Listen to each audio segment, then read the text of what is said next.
As political events go, this is rare. Voters in a U.S. state are deciding whether to fire their governor. We've laid out a clear plan. We've kept our promises. We moved the state forward. Scott Walker is the poster boy for the anti-union movement, becoming famous, some would say infamous, with an austerity plan taking on public sector trade unions.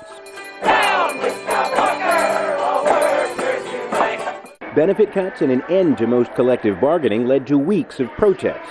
Demonstrators occupied the Capitol. The governor's opponents collected 1 million signatures to force this vote.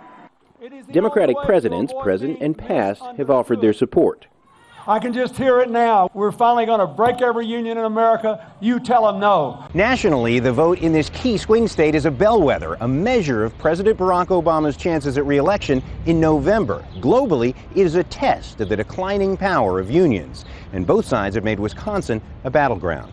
He lied to his constituents. He lied when he campaigned. He didn't tell us what he was going to do. Julie Wells is the forklift-driving grandmother who signed the recall measure. And I think Wisconsin was kind of a test case for America. Maybe we can fight back on a national level, and if we can fight back on a national level, then the rest of the world, I mean, we've seen it in Egypt, you know, the rest of the people go, we can do this. We as a people can stand up and fight back.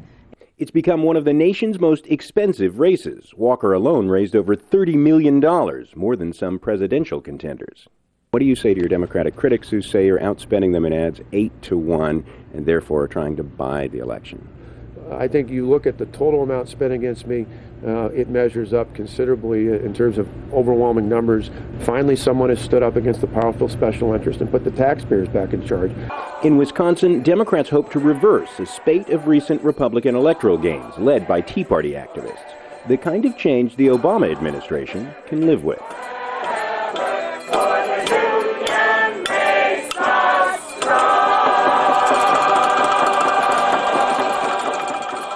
John Hendren, Al Jazeera, Madison, Wisconsin.